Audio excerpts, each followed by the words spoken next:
Hey, what's up guys? Today we're going to be doing a Sky Striker deck profile. This is updated other than my last one. My last deck profile, if you have seen that, my last deck profile for Sky Striker, sorry, is my second ever video, which is out of not many, not too long ago, like 3 months ago. But at that time, I didn't have the full Sky Strikers. I was missing the DPE package, I was missing the access code package. This is not budget. I repeat, this is not budget, this is super expensive. And if you're playing Sky Strikers on a budget or like on a bit of a limited budget, this is not really your build. Okay then, let's just get straight into it. The reason I feel bad that I haven't updated this list in a while is because this is my main deck. I play this in tournaments, even though I can afford to sell this and buy Sword Soul 10E, but I just like this more, to be honest. Starting off, of course, the waifus, 3 Raye 2 rows, of course. This is the regular ratios. Some people play 3 rows, some people play 1. 2 is best. Simple. 2 is just best. Raye, of course. Why do you think we play Raye, huh? Why do you think? Okay, moving on. I know some people skip in videos. I know that there's at least someone out there who just skipping, going 10 seconds, 10 seconds, 10 seconds to the front, just to see what the cards are and that they're just gonna exit the video. You can do that, sir, but like, I don't really care, really, but okay. I'm just gonna place those here for now and say that this deck works a lot with DPE. It's like a match made in heaven. 2 Fusion Destiny, Celestial and Dasher. Match made in heaven. Thank you, see you tomorrow. Now, DPE package is good, but if you're unable to go into it, don't think that you're not playing the deck correctly. This is Sky Strikers, it's not DPE. It's Sky Strikers. So, you are still able to play, even if you don't bring out the DPE. If you don't go into the access code OTK, who the hell cares? Just go for Hayate Burn. Why not? Steal your opponent's monsters. Do the old school type of Sky Strikers. Now, for the hand traps, I'm running a weird, it's a very good ratios actually. This is personally, in my opinion, the best lineup. 3 Nibiru, 3 Ash, 2 Ogre, 2 Veiler, 2 Bell, 2 Emperor. Pretty weird, but the reason I'm maining 3 Nibiru, most decks right now, like most people don't like to main 3 Nibiru because it's a side card, you don't really need to main it. But just think about that moment of satisfaction when you're going second, okay, on like the first round, and you Nibiru the opponent before they even have a chance to, like, before they side, before you side, before anything. Just Nibiru them on game 1 and instantly win if you Nibiru it correctly, if you drop the Nibiru correctly.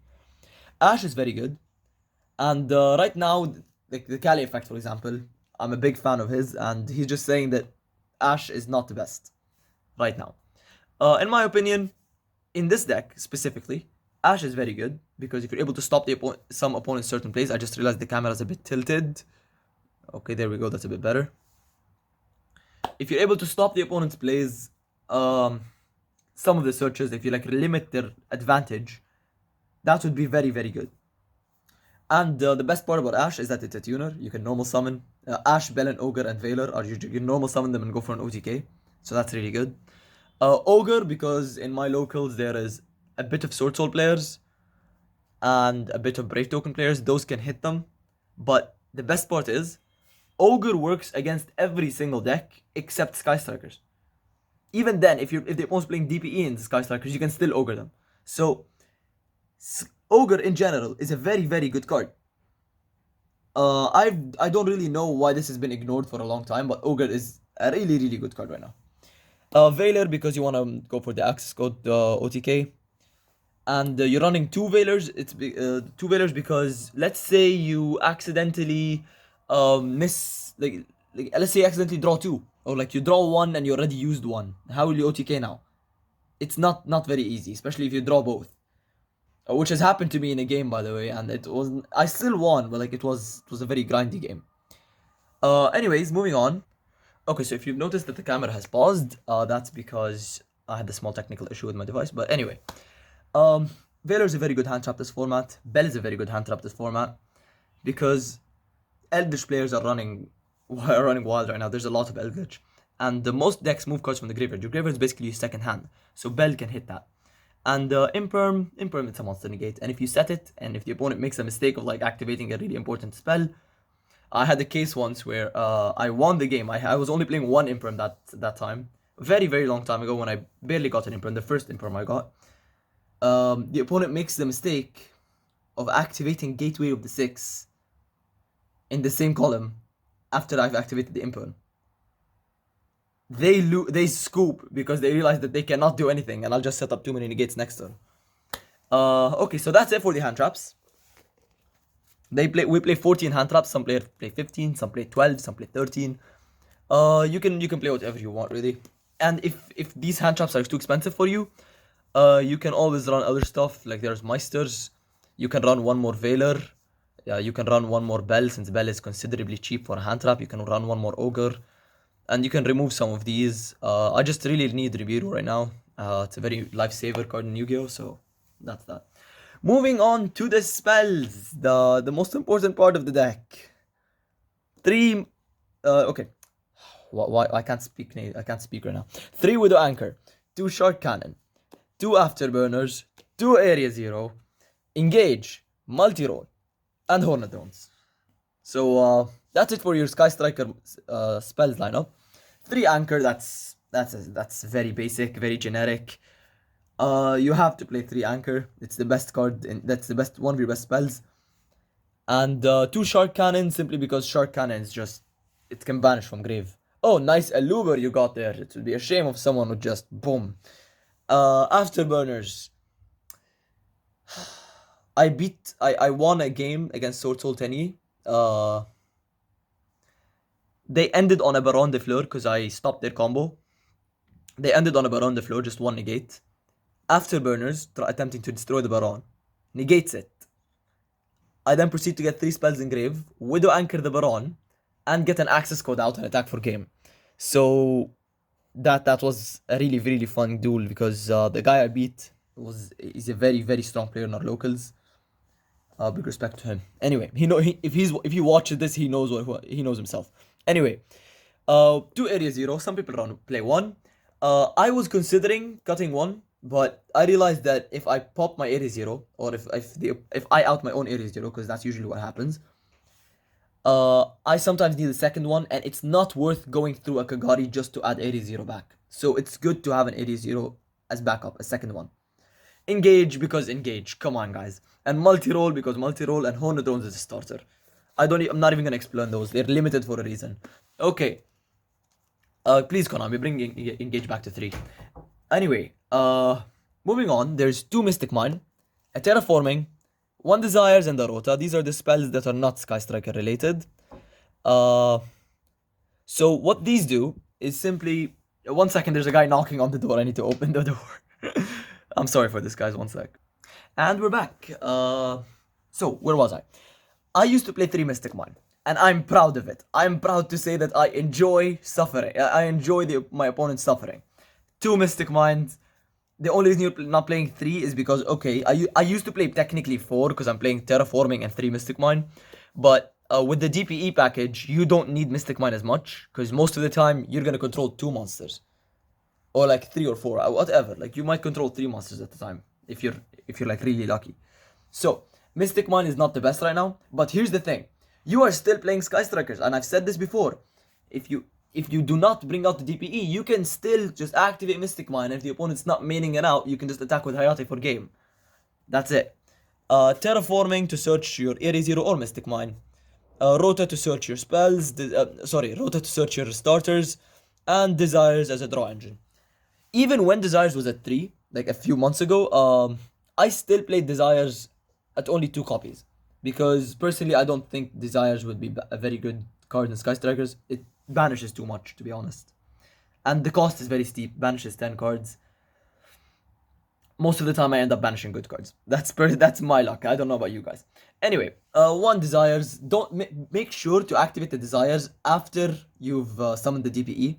So that you don't banish like only a Dasher and then just 3 cards in your deck are dead, for example. So make sure you only activate Desires after you summon the DPE. That's it for the main deck. Moving on to the extra deck. most of this is very generic. Most of this is very basic. 3 Kagari, 3 Hayate, and 2 Shizuku. Now wait just a minute. I'll explain this. A Kaina and a Zeke. Okay, so 3 Kagari, very generic. Of course, you play 3. 3 Hayate, some players are playing 2. I'm playing 3. And 2 Shizuku. Now, Shizuku, very, very powerful card in this deck. Definitely very important. It searches your engage and searches for you on turn 2. But by turn 3, you do not need the Shizuku anymore. You've already searched your deck at least 3 or 4 times. You've already done a lot of stuff, sent whatever you need to send. And if the opponent stopped both Shizukus, then the third one is not it's not gonna make much of a difference. Because if you've been stopped for 2 turns in a row, you're probably not gonna win that duel anyway. So I play 3 Hayate because you're playing Sky Strikers. You're not just playing DPE package. So Hayate is very good to keep attacking with Mystic Mine. And without Mystic Mine, just mill the engage and add it back with Kagari. One Zeke is very underrated, and the fact that you're able to link 2, let's say like your opponent has 2 monsters, Widow Anchor one of them, go for battle phase, attack if you want, if you can attack over it, or if you can't attack, just link for Zeke, banish the other, and then attack with Zeke, or link for Hayate or something, I don't know. And one Kaina. Kaina is very, okay, duelists, it's time for the round. Go into battle phase, attacks for 1, oh, there we go, second Kaina, first Kaina, that's time. Kaina is like the best card in the extra deck. It's really a shame that Kaina only has one effect, and it's to stop the attacks. And the second effect is very, very irrelevant. Just gain 100 every time you activate the Sky Striker spell. That's very irrelevant. Okay, moving on. This is a bit mixed up. There's a Selene, a halkey, and an Axis. This is supposed to be in the opposite way. Halkey, Selene, Axis. I just got my Axis, and I just got the Selene. I'm very happy with those. The fact I'm finally able to use the halkey that I pulled like 4 months ago. I've used this OTK almost every single game. At least I attempted to do it at least every single game, because halkey sometimes gets negated. And if you're able to bring the access code out, it's probably too late for the opponent. You can just destroy almost his entire field. Here's the thing, if you do not have a single link in the grave, you can still pop 2 cards. If you have, let's say, here's the thing. If you have the most generic ones, if you have Shizuku, Hayate, and Kagari, let's not assume you have a Zeke and a Kaina, okay? Let's not assume you have a verti in grave or anything. That's 5 pops out of the access code. And if you have a verti, that's 6. If you have a Kaina, that's 7. Like, come on, man. So that's that for the access code package. Very important in the deck. And as I've said, this is not a budget deck. The access is 60. Selene is 37. Halkey is minimum $70. But with the reprint, it's probably going to be a bit cheaper. This is an ulti, so it's never gonna go down in price. Finally, Verti and DPE. If you have watched my last video, which is about dinos, I have mentioned that I am lending my DPE to someone. I have a DPE, it's just not with me right now. Verti and DPE, very generic, just bring it out. If Verti gets banned, which it probably won't because of the new branded cards, and branded are a fusion target for Verti. So if they're gonna stop the site lock, if Konami's gonna stop the site lock, they're gonna stop the Dagda. They're gonna ban the Dagda. And I imagine them doing something completely stupid, just like limiting Dagda or something. Like, what's that gonna help, huh? DPE is not gonna get hit, of course, but Verti, slight chance. If Verti gets hit, they're probably not gonna bring Fusion Destiny back to 3. But even if Verti gets hit, you're still playing the Fusion Destiny package. Thank you guys for watching. This is the second video I record today. That's why my speaking isn't very sharp right now. My talking, my English in general. Thank you guys for watching, and I'll see you next time, I guess. This video is long overdue, and I'm just happy that I finally made it. Full Sky Strikers and full Fluandries for my younger brother. See you guys.